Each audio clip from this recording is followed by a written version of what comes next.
tratar otro tema, pero a mí me quiero montar en esa intervención de la gente y esa preocupación,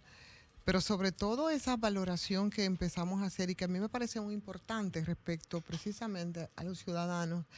cuando se habla de cómo los discursos te pueden variar, depende de la posición en la que tú te puedas encontrar. Y como tú no puedes hacer una evaluación completa y además veo un informe que acaba de presentar, o unas declaraciones, el CONEP, en la que hace una referencia y hace un análisis y una crítica y una proyección respecto al tema eléctrico, ese sector empresarial importante que yo pienso que han sido los grandes traficantes de la crisis del tema eléctrico aquí en nuestro país. Bueno, pues sí, evidentemente esto deja bastante claro eso que planteaban algunos oyentes en el sentido de que en la oposición las cosas se ven total y absolutamente diferentes. Y es precisamente en la oposición, y ellos hacen referencia a un elemento interesante que es el pacto eléctrico dentro de este informe que ellos presentan en el día de hoy. Y en esa valoración, ¿qué dice César Tarcán, hablando a nombre de el CONEP respecto al tema eléctrico? Ellos tienen y muestran mucha preocupación y las muestran por las pérdidas, por ejemplo, en el sector eléctrico, lo que planteaba el pacto eléctrico respecto a esto, que rondaban en un 30% en las distribuidoras y que hoy esas pérdidas están alrededor del 40%, según el vicepresidente ejecutivo del gremio. Y por supuesto, yo creo que hay que ir para recordar lo que decía justamente el Partido Revolucionario Moderno no hace tanto tiempo, hace apenas cuatro años, cuando el PRM, como si fueran los 10 mandamientos, ellos tenían 10 puntos que los recitaba, recuerdo entonces Antonio Almonte como vocero del sector eléctrico, como si fuera los 10 mandamientos de por qué no era prudente ni era conveniente que se firmara el pacto eléctrico. Los supeditaron a esos 10 puntos porque ellos entendían que seguían violando flagrantemente la legislación y las normativas de ese sector, a través de un decreto que era el 6218 del 2018 y mediante se había otorgado incluso poderes especiales al vicepresidente de la CDE para suscribir contratos de compras de energía.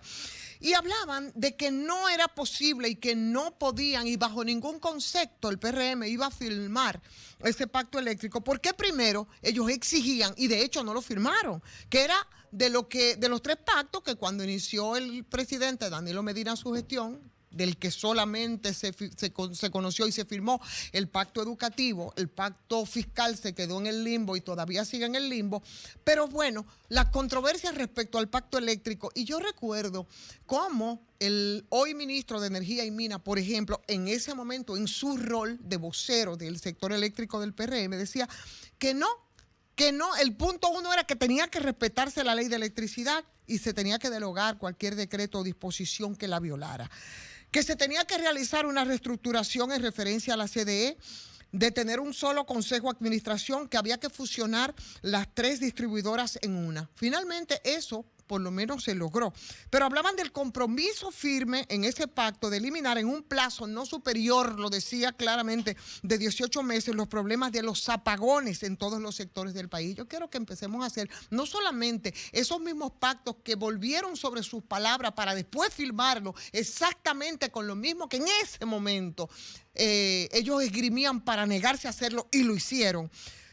Los apagones en todos los sectores del país, que es lo que tenemos en muchos sectores del país. Pero además la realización de las auditorías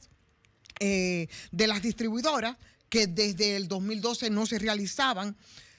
si se han aplicado esas auditorías o si se aplicó un programa de reducción de gastos en las distribuidoras, que ellos decían habría que llevarlo a un tope del 10% sobre los ingresos, como recomendaban incluso diversas firmas internacionales, y el establecimiento de un programa de licitaciones y de contrataciones de energía. Hablaban de la transparencia, de no la utilización del grado a grado, y por supuesto, respecto al caso de Punta Catalina, en el afán de que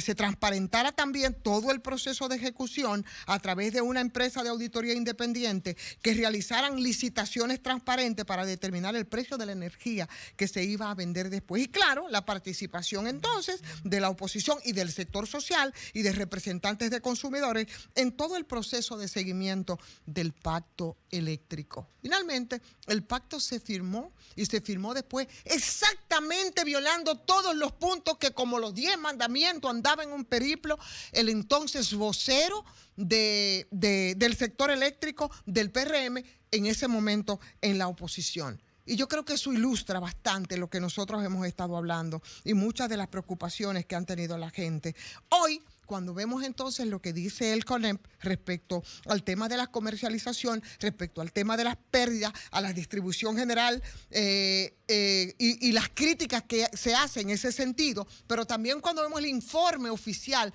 del propio sector, tú dices, tienes que llegar a la conclusión de que eso ha sido un absoluto fracaso. Y cómo tú ves, cómo es que en un momento tú haces planteamiento y después te desdice de una manera impresionante. Un aumento de pérdidas del 30% de 2019 hasta la fecha, que rondan el 43% ya en septiembre. O sea que eso te lleva entonces también a especular sobre otras pretensiones respecto al sector eléctrico, que no solo es el fracaso que se mide en lo que ha ocurrido en estos 3 años y los 3.000 millones de dólares con algo que se llama subsidio, que es un nudo gordiano en todo esto, sino que tú no deberías de sorprenderte para nada sobre los palos acechados que en ese sector podrían darse,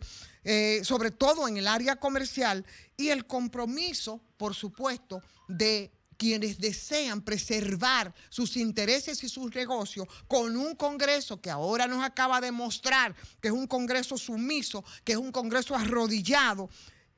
Y para eso nosotros tenemos la muestra clara de lo que acaba de ocurrir con Aerodón. Y no hay que ser, yo pienso, que ningún científico para poder especular hacia dónde nosotros vamos transitando en medio de ese fracaso del sector eléctrico en estos últimos 3 años.